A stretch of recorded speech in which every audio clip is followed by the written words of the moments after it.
அனைவருக்கும் ஆனந்தமான இறை வணக்கம். ஆன்மீக சிவசொந்தங்களே, 25/3/2026 அற்புதமான நாள், வளர்பிறை அஷ்டமி நாள். பங்குனி மாதம் வரும் வளர்பிறை அஷ்டமி அதிசக்தி வாய்ந்த நாள். ஆரத்தி பைரவ வழிபாடு எப்படி செய்யணும் அப்படிங்கிறத இந்த ஆடியோவில் சொல்லியிருக்கேன். கேட்டு செய்து துன்பங்கள் இல்லாமல், கஷ்டங்கள் இல்லாமல் ஆனந்தமாய் வாழ உங்கள் அத்துணை பேரையும் அன்போடு அழைக்கின்றேன். வழிபாட்டை தெரிந்து கொள்வதற்கு முன்பாக ஓர் அறிவிப்பு. இந்த வருடம் அட்சய திருதியை அன்று நாம் ஒரு வாட்ஸ்அப் குழுவின் மூலமாக கமலாத்மிகா தேவியினுடைய தாந்திரிக உபாசனை கற்றுத்தரப் போகின்றேன். 11 பாடங்களாக. எந்தவித விரதமோ கட்டுப்பாடுகளோ தீட்டோ இதற்கு கிடையாது. தாந்திரிக வழிபாடு உங்களை கோடீஸ்வரனாக்கும் அற்புத தாந்திரிக வழிபாடு. பதிவு செய்ய டிஸ்பிளேல தெரிகின்ற என்னுடைய வாட்ஸ்அப் நம்பருக்கு அட்சய திருதின்னு ஒரு மெசேஜ் அனுப்புங்க. அதனுடைய பதிவு விவரங்கள் தருகின்றேன். 25/3/2026 பங்குனி 11 புதன்கிழமை நான் சொல்லும் இந்த வழிபாட்டை மாலை 6 மணிக்கு மேல் உங்கள் வீட்டில் செய்யுங்கள். ஒருவேளை 25ஆம் தேதி மாலை 6 மணிக்கு மேலே உங்களால் செய்ய முடியலனா 26ஆம் தேதி பிரம்ம முகூர்த்த நேரத்தில் கூட இந்த வழிபாட்டை செய்யலாம். காரணம், 26ஆம் தேதி மதியம் 3 மணி வரை அஷ்டமி திதி சஞ்சரிக்கின்றது.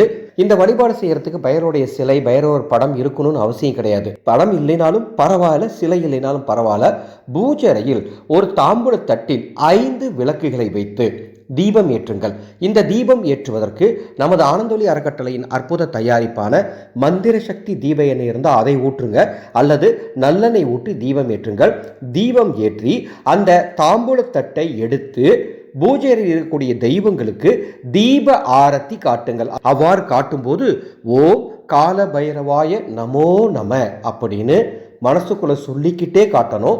21 முறை ஓம் கால பைரவாய நமோ நம அப்படின்னு சொல்லிட்டு பூஜை அறையில் இந்த ஆரத்தி தீப பைரவ வழிபாடு செய்யும் உங்கள் அத்துணை பேருக்கும் பைரவரின் கருணையால் நிச்சயம் துன்பத்திலிருந்து, கஷ்டத்திலிருந்து விடுதலை கிடைக்கும். நெய்வேத்தியமாக தயிர் சாதம் வைக்கலாம், அல்லது தயிர் வைக்கலாம், அல்லது பால் சாதம் வைக்கலாம். உங்களுக்கு தெரிந்த நண்பர்கள், சொந்தங்கள், பந்தங்கள் அத்துணை பேருக்கும் இந்த ஆரத்தி வழிபாட்டை பற்றி எடுத்து சொல்லி செய்ய சொல்லுங்கள். அன்பு சொந்தங்களே, ஓர் தகவல். பராபவ வருடத்தில் முதல் தமிழ் மாதம் சித்திரை மாதம். இந்த சித்திரை மாதம் ஒரு அற்புதமான வழிபாட்டு குழுவை நம்ம நடத்த போறோம். மீனாட்சி அம்மன் துதி வழிபாட்டு குழு. சர்வ மங்களம் உங்கள் குடும்பத்திற்கு கிடைக்க இந்த வழிபாட்டு குழுவில் நீங்கள் இணைந்து கொள்ளலாம். அதனுடைய கட்டணம் மேலே பாருங்க, டிஸ்பிளேல கொடுத்துருக்கேன். அதை செலுத்தும் விவரமும் கொடுத்துருக்கிறேன். இந்த குழுவில் தினமும் உங்களுக்கு ஒரு மீனாட்சி அம்மன் துதி சொல்லித்தர போறேன். எந்த விரதமோ பூஜையோ கட்டுப்பாடோ கிடையாது. அந்த துதியை ஒரு முறை நீங்க தினமும் கேட்டா போதும். நிச்சயம் சித்திரை மாதம் உங்களுக்கு சர்வ மங்களம் தரும் மாதமாக இருக்கும். நம்பிக்கையோடு இந்த குழுவில் சேருங்கள். மீனாட்சி அம்மனின் கருணையால் நல்லதே நடக்கும். இந்த ஆடியோவை உங்களுக்கு தெரிந்த ஒரு 10 பேருக்கு பகிர்ந்து கொள்ளுங்கள். மீண்டும் அடுத்த ஒரு பதிவில் சந்திக்கின்றேன். ஆனந்த மலரட்டும், ஆனந்த ஒளி பரவட்டும்.